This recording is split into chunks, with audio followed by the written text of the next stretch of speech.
Good morning.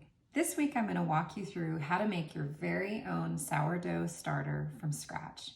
It's a simple process but takes about 6 days, sometimes a little bit longer.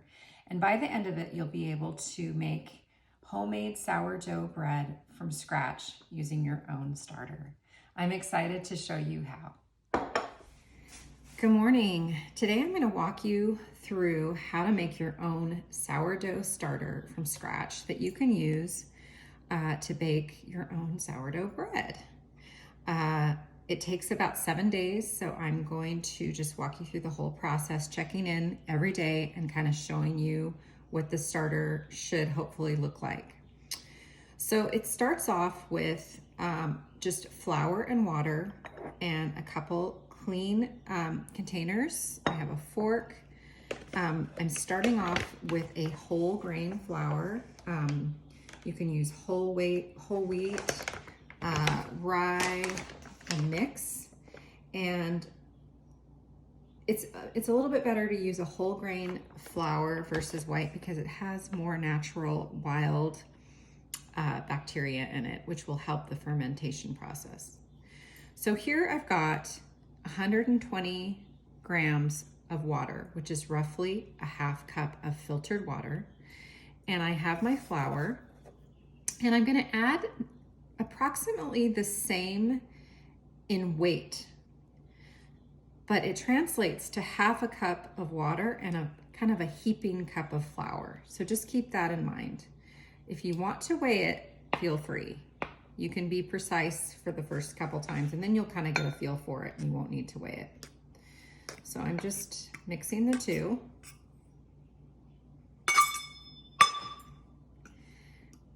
Just like this, into a thick paste. It will thin out a little bit as it sits, but I just wanted to show you what this consistency looks like. And I'm just using a fork, mixing it for about, 20 seconds till all the flour is incorporated. And I just wanted to show you it's nice and thick and pasty. And then all we're gonna do is put it in a clean jar. I like to use a 4-cup jar for this with a wide top is nice. You could also just mix this in the jar, but I like to keep my jar clean so I can kind of see the action that's happening through the sides.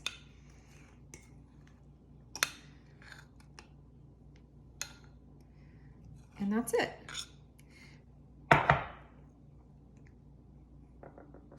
We're just gonna cover it. You don't have to screw on a top, just lay the top on top. If you don't have a top, you could use plastic wrap with a rubber band. And you're just gonna place it somewhere warm in your kitchen. Ideally, you want this to sit for 24 hours, somewhere between 70 and 80 degrees. You can do it in cooler conditions, but it will take a lot longer. So if you're not sure about the temperature, you can always use a thermometer. Give this a couple hours and then check the temperature and see where you're at, and try moving it near an appliance or over the stove or just under a light. Sometimes will help warm it up. And we're gonna leave this for 24 hours, and I'm gonna come back and we're gonna keep going with the process. Good morning. It's day number 2. It's about 24 hours since we last talked. As you can see, the whole wheat starter is just starting to bubble. It's definitely risen a little bit, and you can definitely see activity. So what we're gonna do is we're gonna go ahead and save half of a cup. Feed it the same amount as yesterday, so we are going to feed it 120 grams of flour, which is about a heaping cup of flour,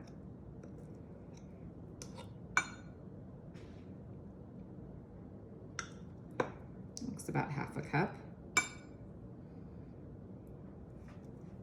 Just double check.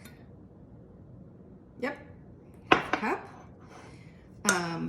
So to the half cup starter that we're saving, we're gonna add a half cup water, 120 grams of water. I like to mix this first together, makes it just a little bit easier. Doesn't have to be perfect. Just like that. And now I'm gonna start adding bread flour for the rest of the 5 days. And I do this just because I've just had really good luck with bread flour. I know people have used all-purpose flour. I know people continue using like a whole grain flour. Feel free to do what you want, but for me personally, I found the best results with bread flour. So this is organic white bread flour, and I'm just mixing in 120 grams, so a heaping cupful.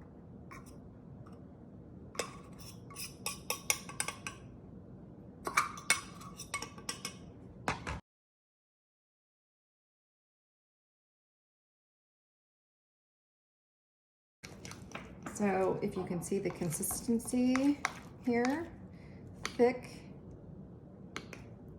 pasty. I cleaned out the jar. I'm putting the freshly fed starter that we just made back into the jar. And like I said, we're gonna leave this on the counter for 24 hours and see what happens. Good morning, it's day 3. And as you can see, the starter is bubbling. Oops. And also, there's evidence here that it expanded and then slid down the jar and fell. So this is what you are looking for. You're looking for these slide marks because this is evidence that it's actually metabolizing the flour, and then as it slides down, it's telling you it's hungry again, so it's time to feed. So this is a good sign, and this is why you want to place your starter in a clean jar so you can see these slide marks clearly. So what I'm gonna do is, starting on day 3, is feed this guy twice, 2 times a day, roughly 12 hours apart, depending on how warm your house is. So what I like to do is, at this point, use a clean jar, or you can use the same jar and just wash it. Add the half cup water. You're gonna save a half cup of the starter, and you can just stir it down.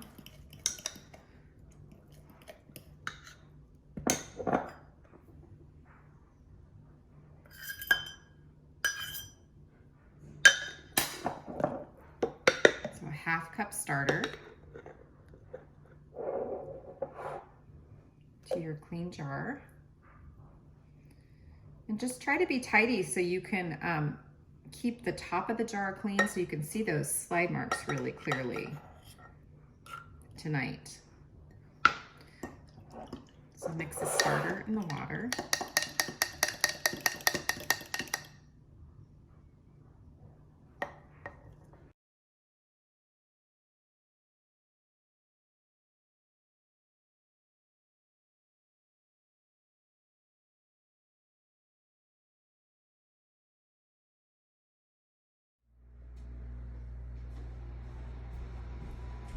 Hello. Okay, it's the evening of the 3rd day. It's 8:30 at night. We fed this starter last at 8:30 this morning. And as you can see, it's risen a little bit. It has not doubled in size, but it's risen a little bit. And it's got lots of little tiny bubbles, some bubbles breaking the surface. So what we're gonna do is we're gonna feed it again tonight, the same way we've been doing. And basically, we have a half cup of water here, 120 grams. And to the water, I'm gonna add a half cup of the starter.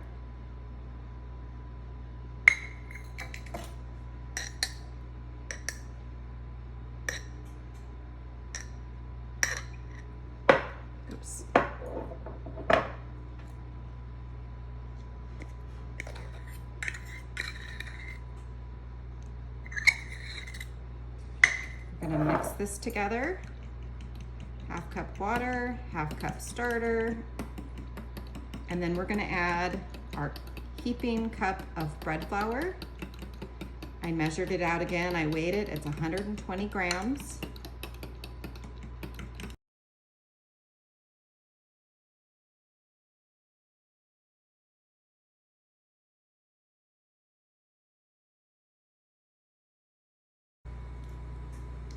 We're gonna mark it again.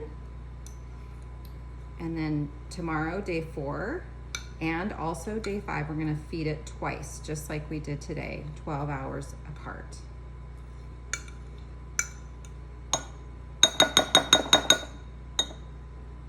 I also wanted to show you something else that I've been doing kind of behind the scenes.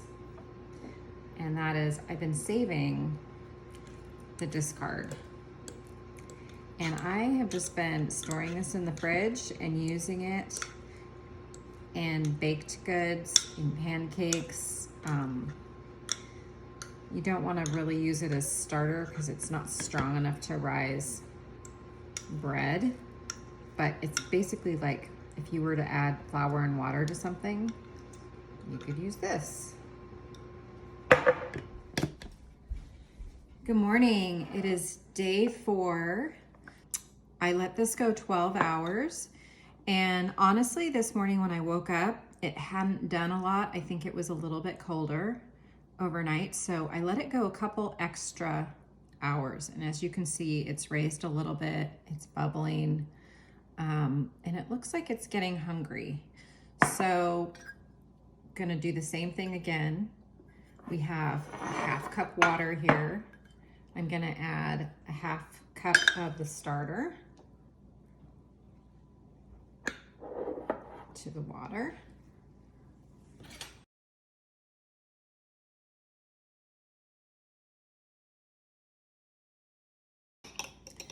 We're gonna add our 120 grams of bread flour, a heaping cup.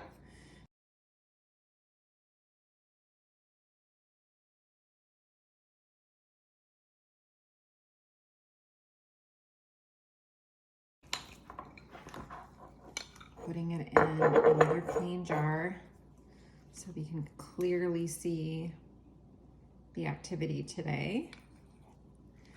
And what we're hoping for is that it's going to start doubling in size. So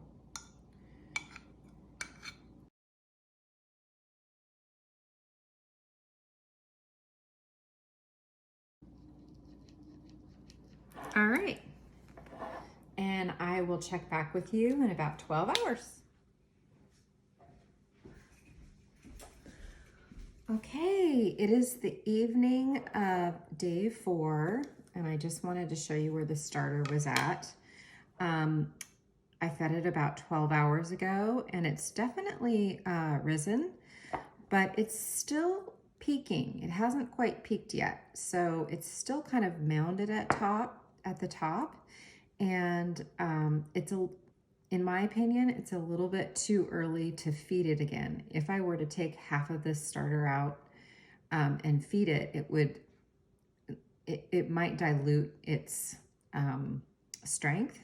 So I'm just gonna let this go overnight tonight, just from eyeballing this, and not feed it tonight. And then hopefully by the morning it will have peaked and then sunk a little bit and be hungry again. But just by looking at this, it just doesn't look like it's actually ready to be fed.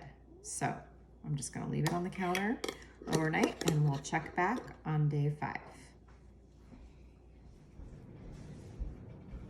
Good morning. It's day 5. It's a little bit earlier today. It's 7 in the morning. I just woke up, checked the starter. And if you've been following along last night, around 10:30 at night, I checked the starter and it did not look hungry.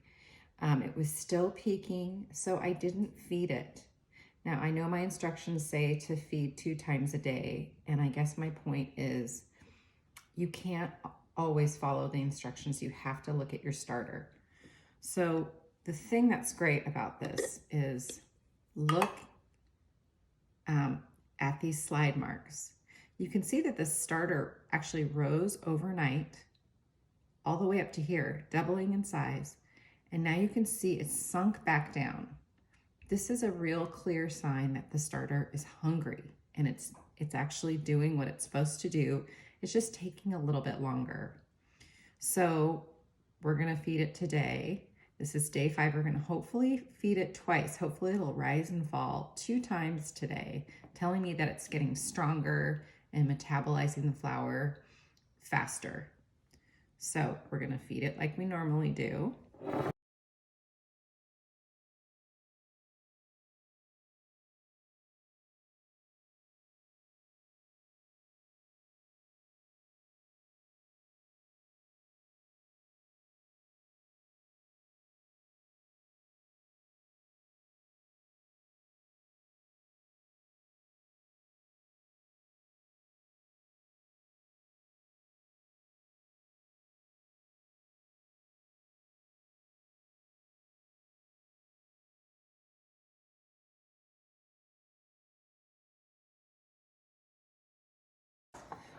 All right, and I will check back with you tonight and we'll see how it does.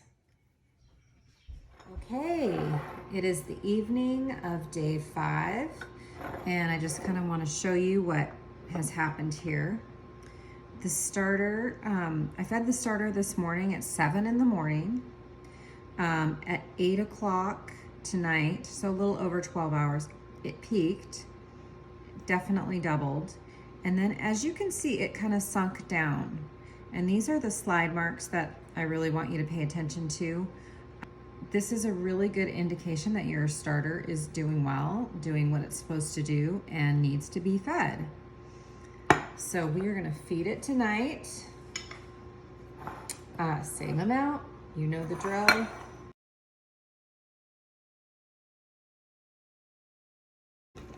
Okay, thick paste. We're gonna put it in a clean jar tonight.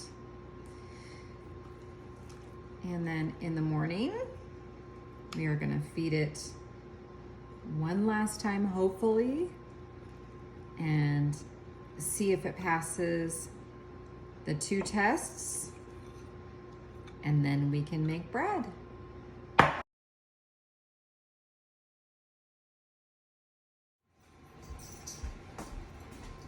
Good morning. It is day 6. It is 11 o'clock in the morning, and I wanted to show you the starter.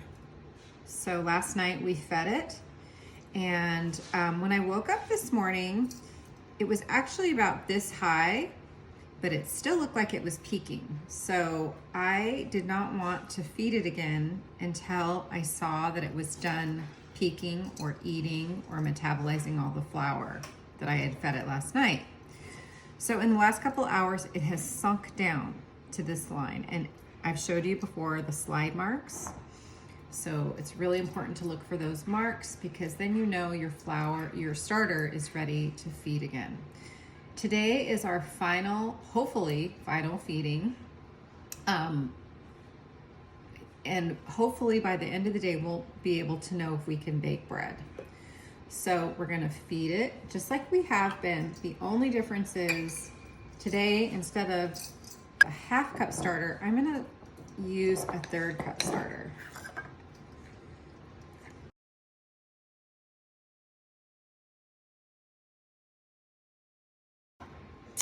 Okay, it's all mixed together. We're gonna place it in a clean jar once again, so we can clearly see what this starter does today. And what we're looking for on this 6th day is we want to see if this starter will double in size within 4 to 6 hours, and if it will pass the float test. And I will show you the float test after we come back and check this. And we will be back in about 4 to 6 hours. Okay, we're back. It is the evening of the 6th day. We fed the starter this morning at 11 a.m. and now it is about 5:30. So it is definitely doubled in size in about six hours. And we're gonna give it one more test and see if it passes. This will tell us if it's ready to use for baking. So how you do that is you just get a glass of water, and we're just gonna check the starter and see if it floats. So just take a teaspoonful.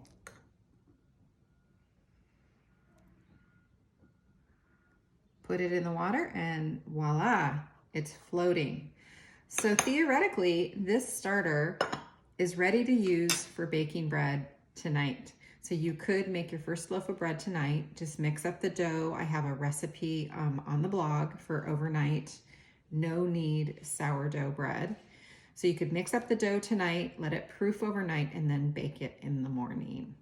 So if you've gotten to this point, congratulations. You can put the remaining starter in the fridge and just make sure to feed it at least once a week. And if for some reason your starter did not rise sufficiently or did not pass the float test, make sure to double check the troubleshooting section on the post. You might just need to keep feeding it for a few more days. Sometimes it takes a little bit longer depending on the climate. So just be patient, don't give up, keep going.